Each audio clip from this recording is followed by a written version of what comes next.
This is Baja SAE Shop Talk, the official podcast of the Baja SAE series. Hey everyone, welcome to the third episode of Baja SAE Shop Talk for the 2018 season. We are here with cost judges Alex and Matt and longtime technology developer Mike Zeman, who has been on this show plenty of times before. Today we're going to be talking about the new cost module, which is alluded to in the rules, but today we're going to be giving some details about what that means for teams, as well as what you guys can expect, a little bit about the philosophy of why we're moving to a different system altogether, and I think answering some questions that I know for a fact you guys are having because you're asking us in the Collegiate Competitions email. So hopefully we'll get some answers, and by the end of this episode, hopefully you'll have a better idea of what to expect to come for the 2018 season when it comes to cost. So first, thanks guys for joining me. I know a lot of the teams have met Matt in his role as cost judge over the last few years. A few got to meet Alex in the last year or two when he was helping out in that area as well. So thanks again for joining us. And I just wanted to start off a little bit at the high level where we can talk about the philosophical shift that we're going to be going through this year in the Baja world when it comes to cost. This has been a situation that has continued to grow and evolve over the last few years.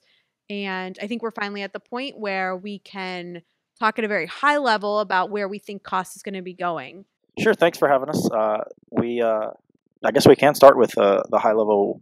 Why are we doing this? I think everybody who's ever participated in the cost event for Baja up to this point has probably had a lot of challenges with the Excel document and the template that we've required up to this point. I think some people have had worse experiences than others. A few teams have had a very bad experience because something went wrong, either because they did something they didn't know was kind of a corruption of that file or a violation of that template format, or something that they thought was okay and didn't understand would cause an issue. So it's not a mystery that Formula has pioneered a lot of this cost module, but I wanted to talk a little bit about that.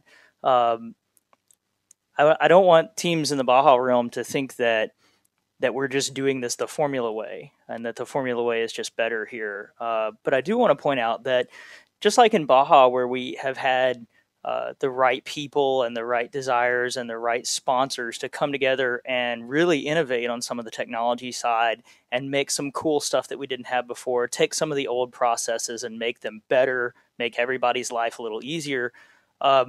Formula has put in a lot of effort like that, sort of like Baja did on the scoring technology side. Formula had the people and the sponsorship and the ability to look at the cost module and say, this is important. This is really important to manufacturing and to engineering design, and say we want to give it an event and a mechanism for capturing the cost and scoring cars on the cost that is really appropriate to its value to the industry. And if we take away the cost event, then people can do whatever they want, and you're in this dreamland where the cost of it doesn't matter, and we all know that's not realistic. And so cost is a nice balancer for all of the things we do, and it's very realistic in the world. And so Formula said we need to give that a good way to be a part of this engineering design competition, and they focused a lot of effort on thinking about the cost event and how it would be fair. And one of the things that they on that team evolved to was the concept of a global catalog. They're like, we can't do this stuff where you can buy steel in India for this and in China for that, and in the US it's this. Like, the idea that we need to take that part out of the equation was an early realization on the Formula side. So there's a lot of good stuff that we have helped Formula design, and we've been involved in that the same way that my team has been involved in the scoring technology for Baja. And what we think we have is we took their concepts and we made it into something that was really good and that would work for a bigger world than just Formula. So in a lot of the designs in the Formula cost module, Baja's influence, and we were thinking in the back of our mind, what would we do if we were doing this for Baja? So it was really more of a mixing of all of the series concerns and desires and all that went into this creation, and then Formula did it first, and they've worked out a lot of kinks and stuff in it. So Baja's really able to take advantage of all that investment from the Formula side and to take that and move forward with something that is way better for us than what we've had in the past. And so I think it's a great success of how the different series can actually help each other, because we're actually very similar. And I think it's not only an improvement on the fairness and the accuracy, or maybe accuracy is a bad word, but getting that content out in such a way that it's much easier to compare and make fair evaluation from team to team. But it also, this direction should make the process easier for the teams themselves. And it's probably no secret, I think I've mentioned before, that it's also going to make our process and our workload on the judging side different, but hopefully also easier, so that we can focus on the things that matter rather than a lot of the paperwork things that I think the cost event, at least in Baja, has become associated with. So those are some of the background reasons for trying to make a change to get away from the Excel document and the template that you've seen before. So before the podcast, we were talking a little bit, and Alex, you mentioned that there is some similarities in the documents that you see in your work every day and what we're going to be rolling out here. Yeah, I think this is another neat aspect, and a added bonus is that in my job as working as a OEM for an OEM and designing bill of materials and designing an entire vehicle from the top down, the hierarchy of the system really follows what we're doing in industry today. And so I think this is a chance for the students to just see how major manufacturers do this process, how they build a bill of materials, how you structure a machine build, so that way it makes sense. And as you go further forward in your career, you'll say, oh, I'm familiar with this system, and it's not a shock to you the first time you see it out in the real world. So not only are students this year going to be dealing with a new philosophy shift, kind of from the old Excel spreadsheet into this new global catalog system, there's a whole new world and technology piece behind this that's going to be new to students as well. So gone are the days of the Excel spreadsheet, and we have in the macros that have bit so many teams, like Matt mentioned. Terrible macros. Terrible macros. Now that we have addressed the philosophy, we're going to go into a little bit about what teams can expect whenever they log on to the cost module for the first time, what they are going to be asked to do with the new tool. Do you want to talk a little bit about that, Matt? There's going to be a little bit of a shift change there mentally too, with how students will be now building their cost report. I think it's going to be, in some ways, it's going to be similar to what you're used to on the Excel template. So the car is kind of broken down into systems. So you can kind of think of the top level as the whole vehicle, which one added benefit for future years is going to be that you can actually carry over vehicles from one year to the next. So for instance, you're gonna create a 2018 car for this year. So you have a vehicle level definition. The next level is going to be systems. That's what you're used to seeing in the Excel file. It's kind of that first page that has a breakdown of those systems. And each one has its own tabs. So under that system level, the next level is going to be an assembly of parts. So for instance, you may have a pedal set, for instance, in either brakes, and then under that pedal set, you'll have parts associated with that. So that's kind of a pretty simple breakdown or hierarchy of the entire vehicle. So everything should fall into one of those levels. And so it's going to mirror the Excel template in some regards, like that. Inside of those parts or assemblies, you'll have a breakdown of material. You'll have the fasteners that are associated with that assembly, if it is an assembly. Every individual part is going to have a material that you associate with it, and then it's going to have processes. Just like you used on your Form B, you're going to actually have a process laid out for each individual step that you took to manufacture that part based on a raw material volume. So that's kind of similar to what everyone's seen, but it might not have been very clear in what was in the Excel file. So that's kind of what would be a better definition at this point.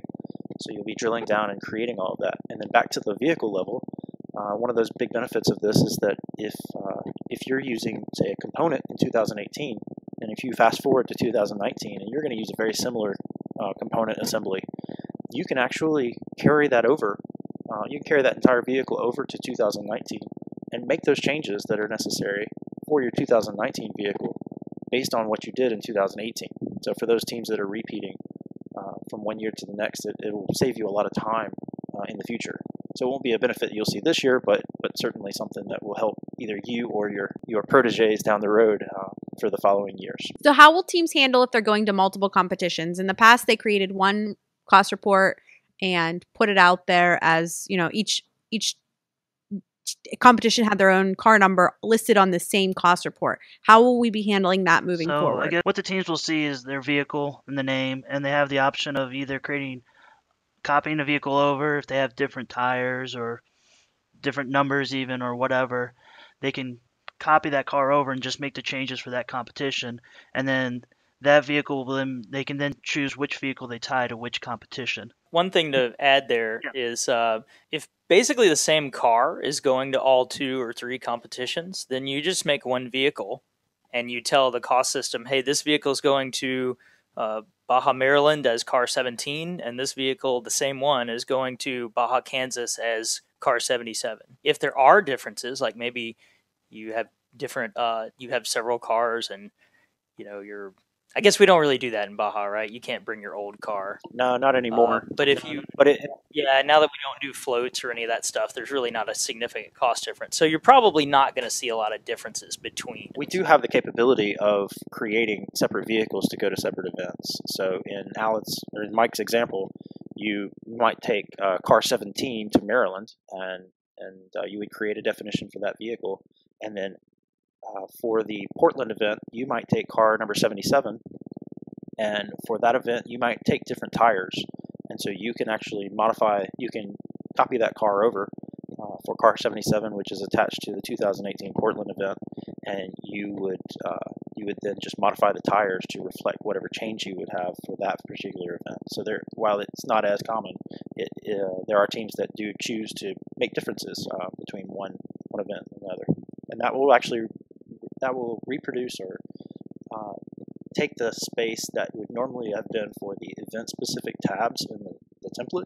That situation will go away, and you'll be able to handle it by creating a separate vehicle that, like Alex said, you will attach to each individual event. Yeah, we might even see a few more teams using that option, Matt, of sending different vehicles to different competitions simply because we've removed the option to have more than one car at a competition.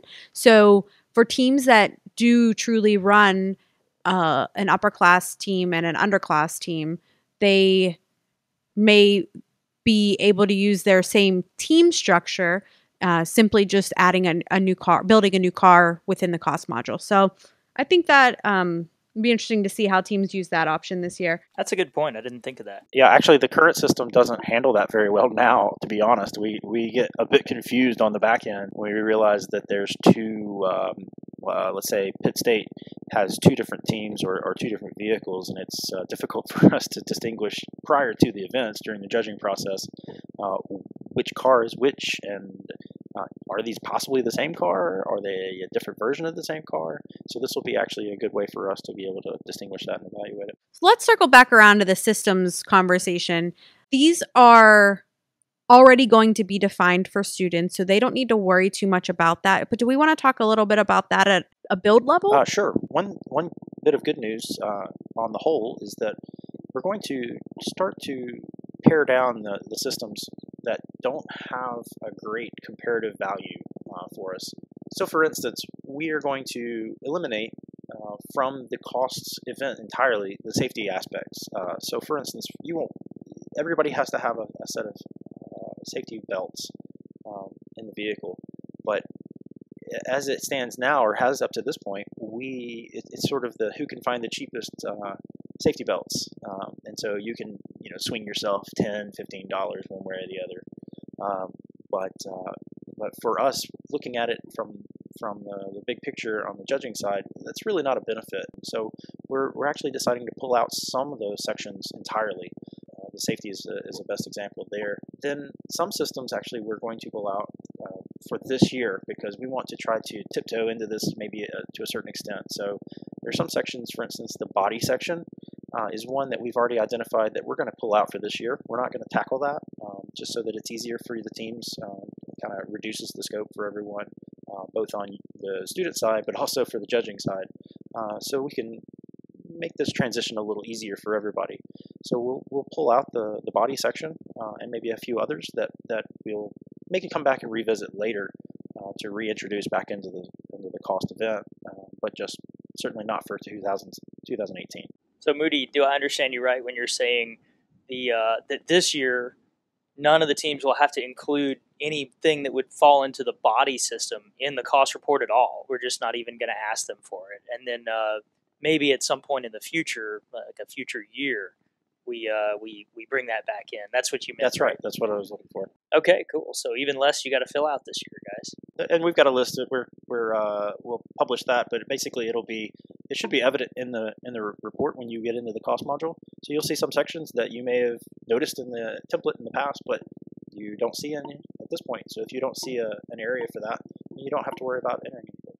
So whenever students show up into the cost module and they're going to build a system, can we talk a little bit? We've alluded to the idea of this global catalog a couple times during this conversation. Do we want to talk about that in depth and give students a preview of what they can expect? Yeah, let's bring up one excellent point that comes from the global catalog.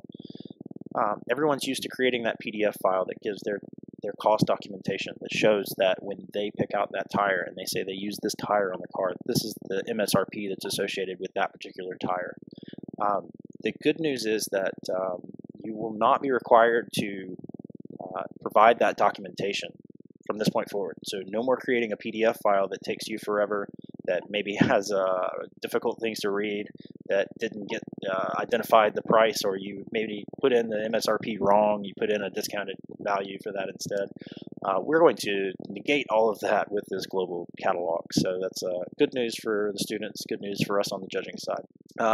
It's not really bad news, but the flip side of that is that we have to actually get that documented and make it to where everyone has access to that catalog.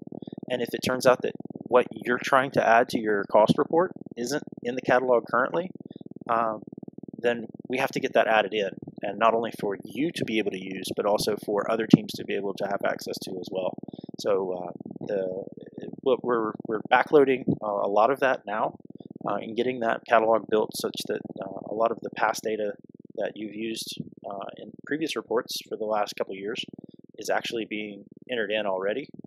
But inevitably, we're going to run into those things. So one thing that we would really encourage is everyone, as soon as we get this available to you, please take some time to start entering that in over the course of a couple months so that you don't wait till the end, because inevitably you're going to run into those things that need to be added. And one thing that you'll do is submit maybe that receipt that documents what you have. So you still have to do that, but you'll only have to do that in a couple of cases where those things are missing, hopefully. And those things will have to be approved. So the big pitfall here is waiting till the last week before the cost report to submit all of those things, because we will have to review and enter all those in. And it'll be very important this year because it'll be the first time we were trying this. And then the hope is in future years we'll be eliminating those things slowly, so that there'll be just a slow trickle. But we expect this year that there'll be things that you may want to put on your vehicle or that you are putting on your vehicle that you want to add to your cost report, and those things we'll have to make sure we get those in and come to a cost associated with that component or that part that is a fair MSRP price that can be used not only by you but everyone across the board. If you're browsing the material catalog and you notice that we don't have the right shocks that you're going to use, or you notice that the wheels that are in here, like the ones you want to use, are not listed in the catalog, what you're going to want to do is fill out what we call an add item request. And there's a button to do that. And you're going to have to give us some information, like maybe a link to where you would buy it online, or description of the price and all that stuff. And it's going to go to Moody's team, and they're going to be able to look at that and hopefully get it turned around for you pretty quick and get it processed.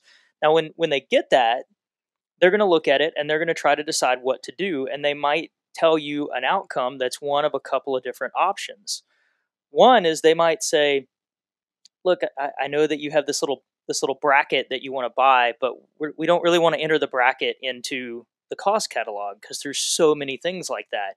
And so one of the results they might tell you is, hey, look, we're not going to enter this in the catalog, but you should cost it as student built, cost it as student made.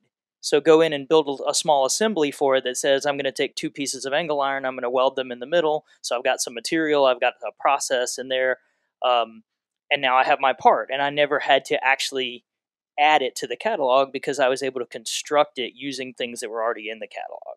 So that's one possible outcome that Moody's team and the cost judges might tell you is, we're not going to add this, but we're suggesting that you cost it as student made. One of the other options is they might look at it and say, you might say, hey, I have these really fancy wheels and they're not in the catalog. What do I do? So you go and you get your fancy wheels and you send it to the add-on request, you fill it out, and the cost team might come back to you and say, you're right, it's not in the catalog, but we're not going to add it because there's a generic type that covers this. It says, we don't have your fancy wheel, but we have wheels, high performance, and we want you to just use that. So that would be an example of where the cost team says, we're not going to make you wait on us putting it in, just go ahead and enter it, and rather than putting the exact name, use this existing material instead. So that's a second possible outcome for your add item request. And of course, the third one is the obvious. They look at it and say, yep, this needs to go in the catalog. So we're going to need to go research it, figure out a fair MSRP for everybody, and then we'll add it to the catalog. And once it's in the catalog, then you can keep going and go ahead and add it to your vehicle. So I think that covers all of the 3 possible outcomes of a request. And so again, the best thing to do is don't wait. The sooner you can get started on all that stuff, the better, because if you overload the cost team in the last 2 weeks before you got to turn it in, it's not going to be pretty. So get started on it as soon as possible. One other thing that I mentioned about the cost catalog is that there are some components that are actually scalable. So for instance, the simplest example is a piece of rubber hose. We don't have a line item in the cost catalog for a piece of 1/4 inch hose that's 5 inches long, and then another line item that's a piece of 1/4 inch hose for 6 inches long. What you'll actually find is a line item for rubber fuel hose, and that rubber fuel hose will have some parameters that are associated with it.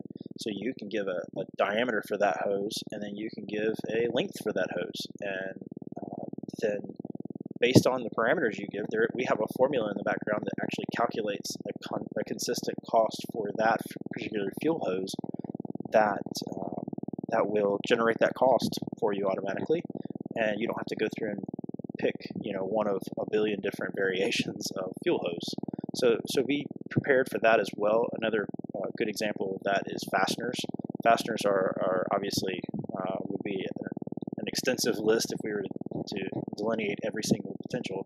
So an M6 or a 1/4 inch socket head cap screw will have a size in terms of diameter, and it will have a length, and those 2 parameters will define that fastener, which then defines the cost of it. So just be prepared for some of the components that you're looking for to have some parameters associated. And for the material cost, as Matt was saying, with the option of length, basically you either sort of put in what the volume of the part is, or you can also put in the mass. So if you have an aluminum block that you're starting with and you just weigh it, you can put that in, and that can both be in either metric or in the empirical system based on how you guys would like to enter it, and the system will take care of all that on the backside. And the key is with this material stuff, especially machined parts, we want you to start with what the raw is. So what you would need to start to machine that part with, not what the final weight of that part would be.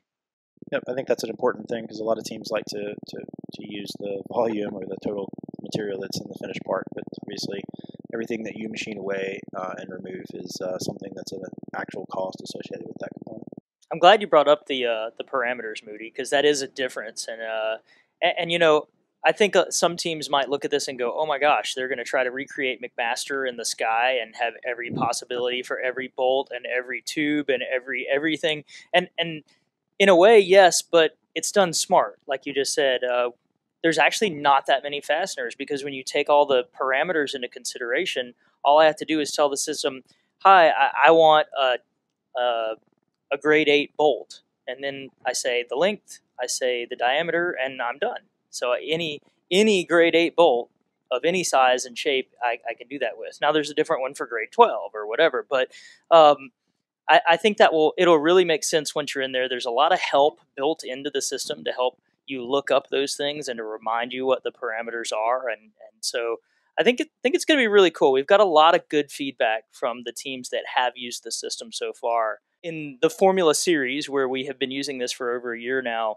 they were coming from a spot that was not based on Excel, but still not quite as good as what we all have now, and they were thrilled. So I know that the Baja teams are going to be really excited. Yes, it's different, but it's better, and you're going to like it once you get in there and start using it, because it's going to make everybody's life so much easier. It's really important, again, to make sure that you're sort of getting an opportunity to look at this, maybe, like Mike said, a week or two, or more than a week or two before the actual due date. So let's maybe talk about that due date. This year we are pushing for a March 1st submission time. That's your due date for submitting the cost report. You'll do that electronically, and that will be via Mike. They'll still have to actually submit it through the cost module, and then we're asking them to submit it again as an Excel document. Is that right? I think that's what we decided earlier in the conversation. Yeah, was that you're going to mark it as submitted when you're finished in the online cost module. And in addition, there's a summary called the EBOM that we're going to be using this year that exports it into it exports, I don't know how you would say it. It's a summary, right? In a summary of the bill of materials into a special template. And then you turn in that template in the report and document area like you did the cost report before. Now, yes, it is an Excel template, but it's not anything like what we had before. It's not a million tabs. There's no macros to break it. And it's cut and paste. We generate all the info for you. You take the template, you cut the info out of the web page, you paste it in the template, and you turn it in. Like, bam, bam, done. And that's mostly just to give you some background. That's for us to be able to kind of have some backup, because we're doing this for the first time this year. It allows you guys multiple ways to view the data. The analysis tools for the online system are evolving and are being built, and you have some of your old tools that used to use Excel. There's the possibility that there's some good stuff in there, and you guys can reuse those. So this year, as the transition, you guys are asking for it to be exported in this new EBOM format. It's not the old file. Don't use the old file at all. It won't work. And the online system, if you build your car in it, is going to generate all the information for you to put into that file, and then all you have to do is turn it in. So there are two ways to turn it in just this year. Well, right now. There are two ways to turn it in. You will have to submit it through the cost module, which, as Mike said, is really just going to be as simple as marking yourself done and indicating that that's complete. And then the second step that we need you to do for this year, at least, we'll reevaluate it potentially going forward, is to export that Excel file and then upload it through the normal system that you used in the past for Excel files. Only, as Mike said, it's not going to be something you generate other than using the website to generate that, submit that upwards, so that we have access to that and we can see it in multiple ways. Right, and it's a new type of file. It's not the old file that you're generating. It's a special EBOM template. So just to reiterate what Mike said, please do not use the templates from the previous years. We will not be regenerating that template. I hope that no one ever has to look at that template. And I guess one of the new cool things about the system is also, with the old Excel document, there was really no good way for the teams, for you guys to know, hey, I made a mistake here, or it's going to cause a problem for whatever reason. Now in the new system, there will be some checks that you'll be able to run as a team before you submit it to flag, hey, there's zero cost here for this part that I named. Well, maybe it is a zero cost, or let me go back and check it. So you're going to have, the teams are yourselves, you're going to have some internal checks you can do before you even submit it, the cost report, to us to see it. So you'll have a greater chance of having a good one and the one that we won't have issues with at the competition. Yeah, I think that's maybe somewhat in response to a lot of teams who have asked, hey, can you have some feedback loop so when we submit it, we know that it's okay. Not very easy for us to provide in years past. This is your ability to be able to check that, and that's it's ready, it's good. Like Alex mentioned, you can do a few things on your own to make sure not only it's submitted properly, but it actually is what you wanted to submit. But most importantly, it's something that is going to be usable and isn't going to be some violation of some format like some teams have experienced in the past. Another thing that we should also bring up here is you'll see on the action deadlines for each of the events that there is a cost system initial setup date that is set for Thursday, January 18th. The reason for this is to try to help you push to look out and find the system, start to get acquainted with the system. I will say we'll document this for you better soon via the website. Amanda will help us get this communicated out, but there will be a point value associated with that system setup. So it's not just a courtesy, hey, please go look at this. There's going to be a point value associated with that setup. So what we'll need you to do is basically go out, create a vehicle, and ask you to put in a certain component. And I think right now we're leaning towards engine, but just want you to go out there and put something into the system so that you're able to understand how the process works, so that you can start to get familiar, so that again we're not waiting till the last couple of weeks to get all this stuff input in the case that you have things that you want to add to the catalog. So look for that date, make sure that you've got that on your calendar. You can certainly beat that date and get well ahead of it. We encourage that too, but we want to make sure that everyone has at least seen the system by that middle of January time frame, so that you have lots of time to get all of those things entered into by the deadline. Cool. So those could be the easiest points you get all year. In early January, you log in, you make a vehicle, plop an engine or whatever they ask you to do in it, basically sign your name at the top of the page and turn it in. Actually, you won't have to submit it or anything, but they're going to look at it and make sure that everybody has a car with an engine in it, and 3 points right there. So you got into the system, you got your feet wet in it, you understand how to get around and how to select a vehicle and navigate through assemblies and systems and all that stuff, and you got the points for that. And now the better thing to do after that is, don't stop there. Keep going. Tackle some sort of simple little part of the car. Go do your pedal assembly or something in it, and learn how to do that. Teams that don't do the minimum there are going to get penalized those points, and that's to force everyone to get in there and get acquainted, because we won't be able to adequately help you if you try to learn this brand new system. March 1st. So if you're looking for it in the last week of February, you might be in trouble. One other thing that's didn't think about until just now, and it's been a big point for this system, is collaboration. One benefit is that you didn't have in the Excel file prior, and it was almost explicitly prohibited, was because you couldn't share. If you shared the Excel file, it actually corrupted that file, and so some teams had some unfortunate. I know we put some instructions in the template to say explicitly don't do things like convert it to Google so that everybody can get to it, or to share the file so that everybody can get to it concurrently. This is actually a great benefit of the system, is that multiple people can log in and can make changes to their particular system that they're working on. So the drivetrain lead can go in and put his cost in, and the suspension lead can go put his or her cost in, and everybody can work on the whole BOM at the same time without worrying about corrupting a file. So that's a nice collaboration tool, so not everybody has to be managing this one file that gets tossed around in different versions perhaps. I'm glad you mentioned that, Moody. That's a big win.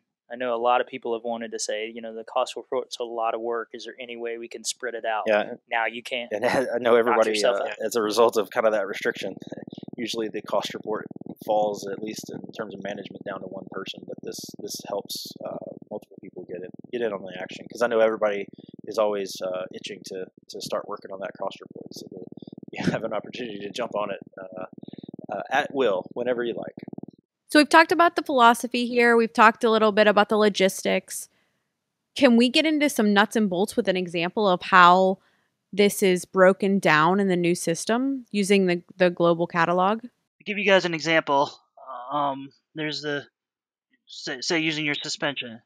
There's the you would have, say, you could say the front and the rear, or you could even do you could break the under the system. You could break the assemblies even to a different level if you wanted to. Like, oh, my A arms are all gonna be here, and my shocks are gonna be here. It's really up to you on that level. But an example that I sort of just laid out would be, say, you had your suspension, and then you would have, say, the front of the car. So then inside that front, underneath that front suspension section, you would have your A arms listed, your shocks, uprights, and in that same level that your A arms are in and your shocks are in, that's where also your assembly process time would go. So it takes us 2 minutes to put the front A arm on, and then the fasteners that it takes to put that on as well. So inside that sort of front section, you would put both the parts and the assembly process and the fasteners and any sort of raw material you might have as well at that level. You could put it in there. And then when you get down into sort of the fabricated part itself, you would think about like an A-arm. It's made up of the steel, and typically you might have a bend process, a cut process, and some welding. All that would go underneath that actual A-arm, where you could pick that material out in the material section, start with your raw material, and then go down to your process section. You can say, okay, for example, with the lasers now, we cut 200 centimeters out of the steel. So then you put that in there, and it would charge you for the laser time to cut 200 millimeters. And then we put, 20 millimeters or 20 centimeters of weld.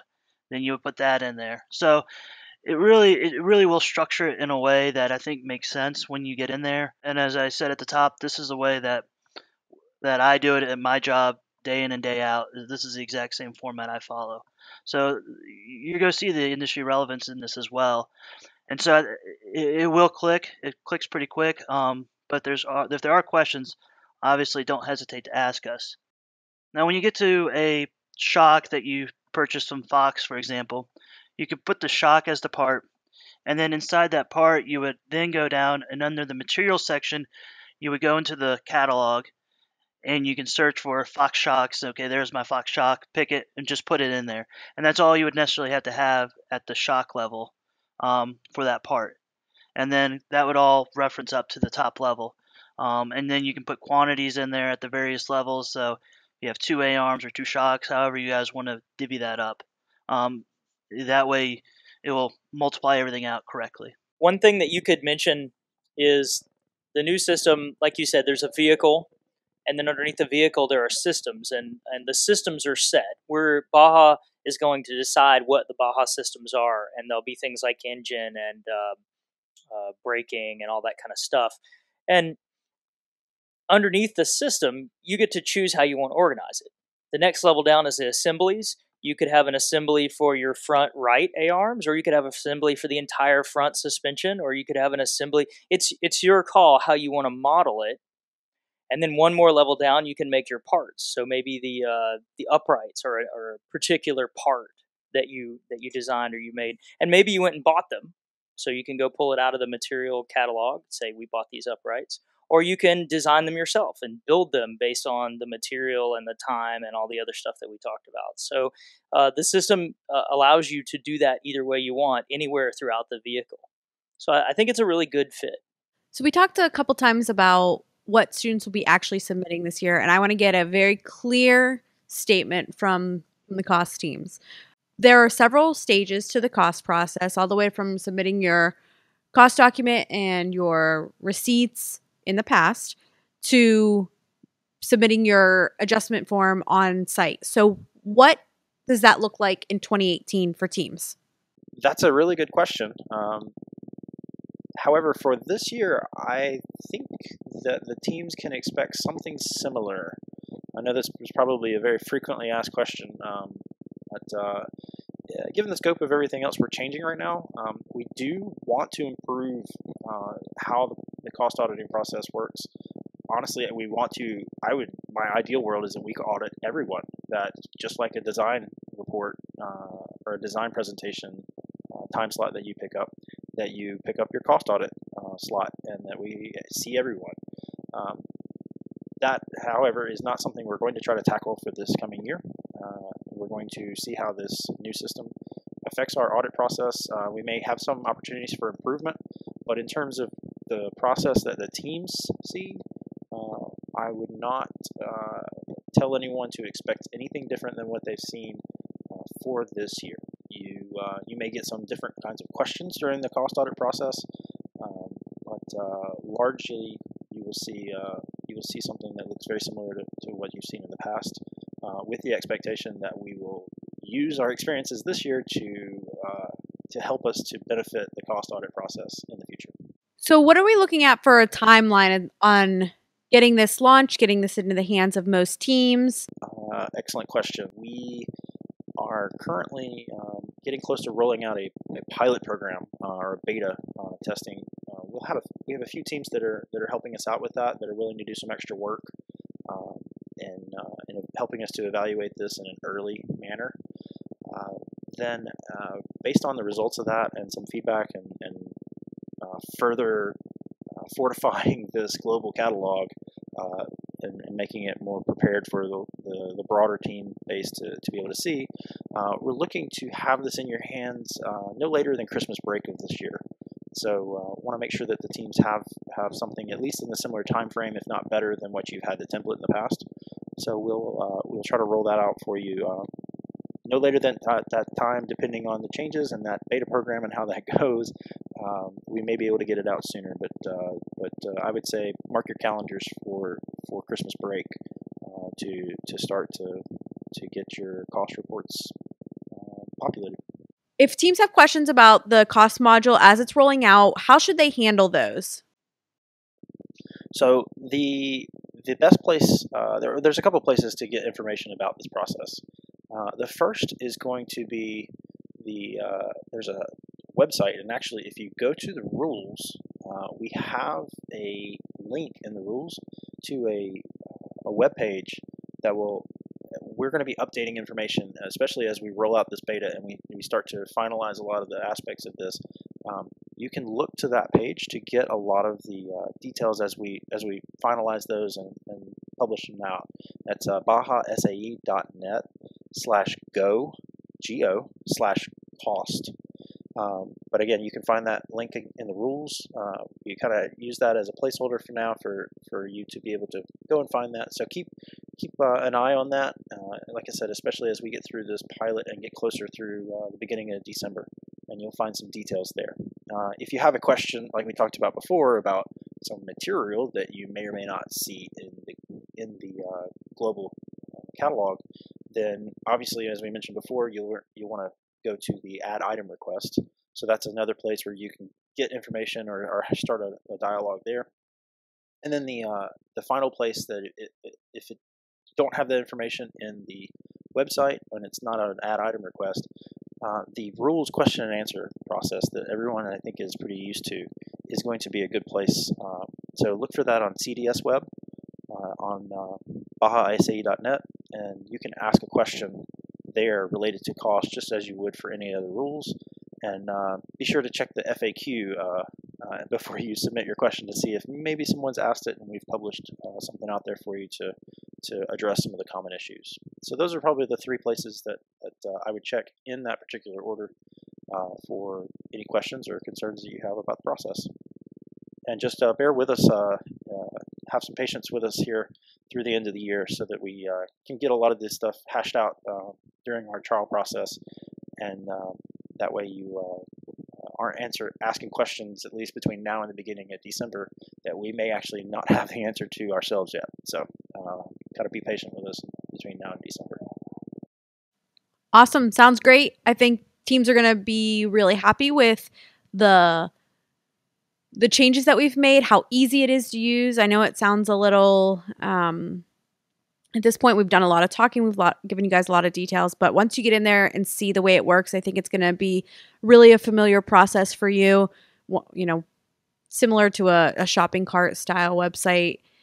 And I just want to take a minute to thank all of you guys who have worked so hard on making this happen. This was a big change for us. We talked a lot about it internally at SAE and deciding when we were going to launch this for the Baja series, and we decided this was the year. So hopefully teams will continue, and I have no doubt that they will, providing us their feedback both now and through this process, as well as in the final surveys for the end of the year. You guys know that we read those and we take them very seriously. This will be one that you'll have some specific questions about, and I know everyone on this podcast will be looking forward to hearing what you have to share. So thanks again, guys. And teams, you can look for those links that are coming out. We'll be posting them on the show notes as well as on social media as they start to roll out. Thanks for listening to Baja SAE Shop Talk. As always, we want to hear from you, so email bajasae@sae.org. The show notes for this episode, as well as all others, can be found at www.bajasae.net/podcast. Stay safe, and we'll catch you next episode.